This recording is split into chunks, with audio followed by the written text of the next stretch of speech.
안녕하세요. 소망쌤입니다. 오늘은 창의성에 대해서 얘기를 좀 해보려고 합니다. 요즘 AI, 네, 기계가 꽤 똑똑해졌습니다. 예전에는 사람들이 정보를 집어넣어서 주입식으로 얘네들이 학습을 했어요. 근데 요즘에는 똑똑해져서, 네, 이제는 자기주도적인 학습이 되고 있습니다. 그게 뭐, 이 사람이 갖고 있는 이제 자기주도와 뭐 같다고 이렇게 얘기할 수는 없지만은 계속적으로 데이터가 쌓이면서 자기가 이 지식들을 어떻게 선별할지 또 어떻게 짜집기 할지 그것이 기계 안에서 AI의 그 능력이 더 향상되고 있습니다. 근데 요즘 보면은 우리 사람들은 어떻습니까? 생각하기는 걸 멈춘 것 같아요.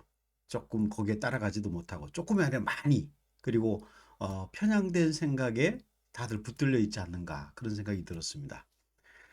요즘 이 그 교육을 하는데 이제 그 제가 유튜브에다 이 영상을 올리지 않습니까? 유튜브에도 보면은 이 기계적으로 자막을 넣어주기도 하고 또 이것을 만드는 어떤 유튜브 제작자들이 그 자막을 넣어줍니다. 그러다 보면은 굉장히 영상을 읽기도, 영상을 보기도 좋고 그 자막을 읽으면서 내용을 굉장히 쉽게 받아들입니다. 제 주변에도 저에게 자막을 좀 넣어서 좀 그렇게 해보라 하는 권하는 분들이 참 많습니다. 근데 제가 그것을 보면서 자막을 굳이 넣어야 되나라는 생각이 들었어요. 왜냐하면 많은 독자를 어, 이제 모으려면은 쉽게 전달해야 되겠죠. 근데 제가 하는 이 영상의 내용이 뭐냐면은 심리 스트레칭, 마음에 관한 이야기거든요. 그래서 좀 더 자기 마음에 집중하고 그리고 좀 생각을 좀 하자. 그런 의도에서 출발되는데 제가 여러분들에게 자막을 넣어서 알기 쉽게 그렇게 한다면은 이제 생각 없이 이제 주입식으로 이제 정보를 받아들이는 것밖에 되지 않을 거 아닙니까? 그래서 저는 좀 더 그런 의미에서는 자막을 넣지 않고 있습니다. 어, 우리가 아무런 생각 없이 여러분들이 유튜브를 가지고 말이죠. 2시간, 3시간, 심지어는 한 5시간. 어떤 분은 그런 분도 봤어요.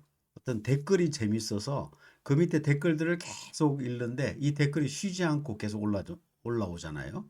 그래서 그것을 보는데 재미를 느끼는 거예요. 그래서 한 5시간을 그걸만 보고 있는 거야. 물론 그분은 이제 직업이 없이, 직장이 없이 살아가는 분입니다. 근데 가정주부나 또 일반인들도 마찬가지죠. 제가 전철을 타다 보면은 거의 열에 그 일곱 여덟 사람은 다들 스마트폰을 보고 있어요. 유튜브를 보면서 그 시간을 엔조이 하고 있는 거죠. 네, 즐기는 건 좋은데 생각 없이 그 정보를 보고 있다는 겁니다. 요즘 쇼츠가 또 많이 요즘에는 많이 올리지 않습니까? 그러면 쇼츠를 보면은 이게 30초 어간의 이쪽 저짝의 내용들을 보게 되는데 더 짧은 것도 있고요. 그러면 매일 이게 30초마다 보게 된다면 앞에 무슨 내용을 봤는지도 기억이 나지 않아요. 그래서 내가 생각하는 시간이 없이 정보만 받아들이고 판단하지 않고 그냥 우리가 흔히 말하는 쇠뇌 교육, 네, 유행에 뒤처지지 않기 위해서 따라가는 우리가 급급한 그런 시간들을 보내고 있다는 겁니다. 그래서 저는 생각할 시간이 필요하다.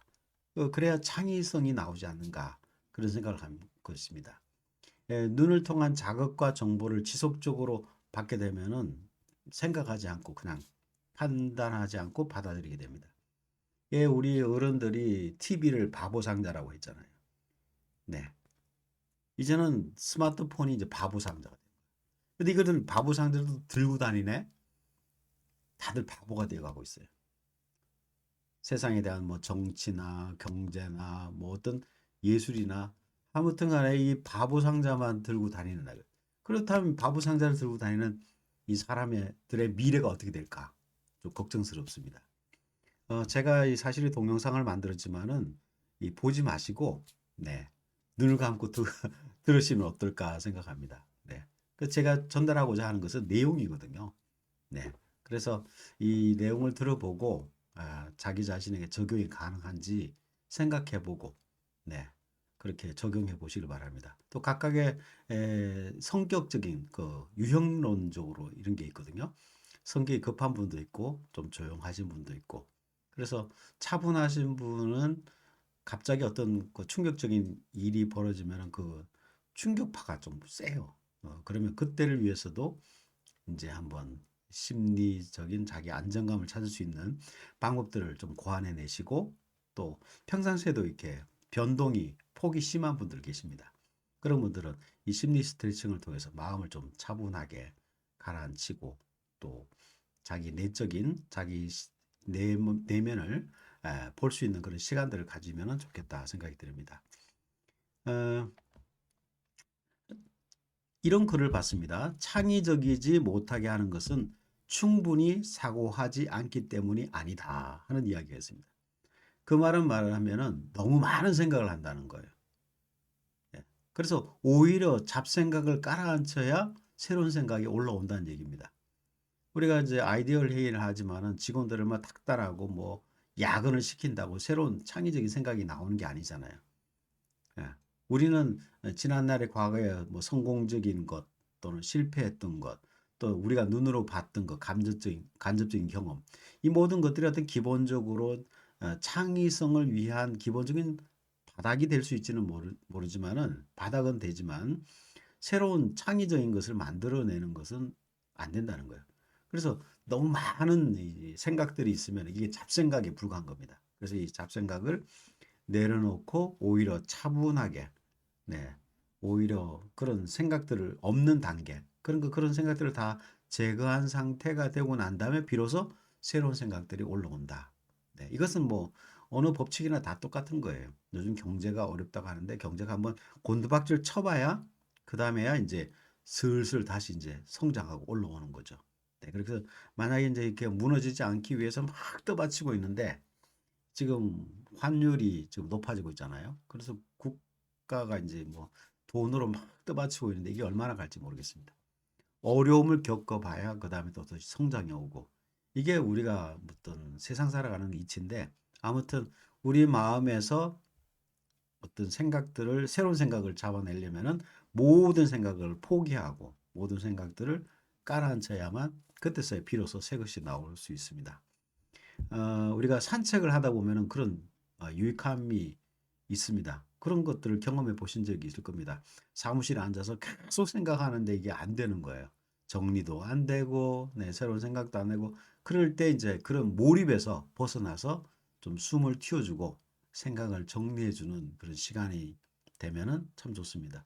그래서 산책을 하다 보면은 갑자기 아이디어도 떠오르잖아요. 그래서 사실 문제에서 이제 거리를 두고 볼 수 있는 기회를 가지게 되는 거죠. 그러니까 미시적인 관점에서 거시적인 관점으로 관점을 달리해주는 그 시간이 필요하다는 것입니다. 예전에 왜 동그라미를 두 개를 그려놓고 큰 동그라미와 작은 동그라미를 이렇게 그려놓고 이게 뭐냐 하는 넌센스 그런 뭐 유들의 문제들이 많았어요. 재미를 위한 거죠. 그때 뭐 흔히 나온 대답이 이제 뭐 멕시코 사람이 모자를 쓰고 위에서 이제 그 사람을 내려다본 거다. 뭐 이런 식으로 네, 이렇게 해석했는데 관점을 좀 바꿔 보자는 거죠. 그 관점을 바꾸는 것도 사실은 우리가 가지는 뭐 정보나 어떤 이미 갖고 있는 선입견 때문에 그게 잘 안 돼요. 그래서 어떻게 하면 선입견을 바꿔야 되느냐? 그것도 쉽지 않죠. 그래서 모든 지식을 알고 있는 생각들을 내려놓고 이제 무의식에서 끄집어낼 수 있도록 해준다는 겁니다. 그게 이제 우리가 산책이나 뭐 또 여러 가지가 있을 수 있죠. 뭐 간단하게 얘기하면 뭐 산책, 뭐 수면, 목욕을 한다든가 또 운동을 한다든가. 네, 잠을 또 푹 자면은 또 잠에서 또 그 무의식 속에서 뭔가 아이디어가 나오기도 하거든요. 네. 그래서 이제 목욕을 한번 한다든가. 그러니까 일단은 그 문제에서 몰입하는 게 아니라 조금 떨어져 나와서 생각해 보자는 겁니다. 그게 이제 해야 되는 건데 이 그렇게 하기 위해서는 먼저는 이제 문제를 이제 단순하게 이제 무엇이 문제인지에 대해서 먼저 정의를 하는 게 필요합니다. 그래서 문제를 먼저 정의하고 그 다음에는 그 문제를 보통 그렇잖아요. 문제가 좀 아이고 몰라. 그래고 지나가 버리는데 그게 아니라 무엇이 문제인지를 먼저 정리를 하고 그것을 이제 글로 적는 게 좋습니다. 글로 적어서 딱 접어서 이렇게 어딘가에 이렇게 잘 놔두고 난 다음에 그 시간에 이제 휴식 시간을 가지는 거예요. 잠을 자거나 목욕을 하거나 또는 산책을 하거나 또는 제가 쓴 책, 이 심리 스트레칭으로 자기 마음을 좀 이렇게 돌아보거나, 그러면은 이제 그 후에 시간을 조금 보내고 난 다음에 다시 문제를 끄집어내서 그 적어놓은 글 있잖아요. 그걸 다시 펼치면은 이제 아이디어가 나온다는 겁니다. 네. 그래서 우리가 갖고 있는 것에 대해서 계속적으로 이제 뭐 밀고 나가는 것, 네, 그 추진력으로 뭔가 해야 된다. 그런 압박감이 오히려 창의적이지 못하게 하는 겁니다. 그래서 조금 더 우리 자신이 좀 릴렉스 또는 이 생각의 범위를 좀 넓히려면은 먼저 이 자기 자신을 그 집중한 몰입에서부터 떠나는 것이 또 몰입에 도움이 됩니다. 그래서 문제가 무엇인지를 정리하는 것도 필요하죠. 그래서 우리 창의적인 것은 자기의 무의식에서 끄집어내는 작업이다. 저는 그렇게 보고요. 그리고 이제 물론 이제 모방하거나 훈련 같은 것은 기본적인 단계에서 이미 거쳐야 될 단계입니다. 그 과정을 거치고 난 다음에도 이 창의적인 것이 나오지 않는다면은 자기 자신의 무의식에서 끄집어내야 됩니다. 그렇게 하기 위해서는 자기 자신에게 문제를 거리를 두고 자기 마음을 먼저 돌봐주는 거예요. 자기 마음을 돌봐줌으로 인해서 자신의 무의식을 에서 찾아보는 겁니다. 그래서 그것을 의식화하는 작업을 이 심리 스트레칭에서 할 수가 있습니다. 저는 그 노래가 나오잖아요. 그 새로운 노래들이 유행가들이 그렇게 계속 나와요. 그러면서 저는 야, 사람들에게 창의성이 끝도 없구나 그런 생각이 드는데 그 음악을 작곡하는 사람들이 물론 이제 훈련을 통해서 꾸준하게 작업하는 사람도 있습니다만 어떤 사람들은 그냥 영감이 이렇게 스쳐 지나가는데 그걸 악보로 옮겼다. 그런 분들이 참 많아요. 네. 그러니까 그것은 몰입이 아니잖아요. 네. 어느 순간에 스쳐 지나가는데 그게 이제 이게 새로운 노래로 나오는데 그게 또 유행가가 되는 거예요. 네. 유행이 되는 거죠. 네. 인기가 탑이 올라가고. 그래서 물론 여러분이 갖고 계시는 기본적인 자질, 실력 이런 것들도 밑바탕이 돼야 되겠죠. 그러나 거기서 여러분들이 주저앉거나 또는 힘들 때 네, 거기서 조금 벗어나서 네, 여러분들이 여유를 가지실 때 오히려 여러분들을 위한 새로운 창의적인 것들이 또 발현될 수 있다고 그렇게 생각합니다. 여러분들에게 도움이 되셨으면 좋겠습니다. 네, 소망쌤이었습니다.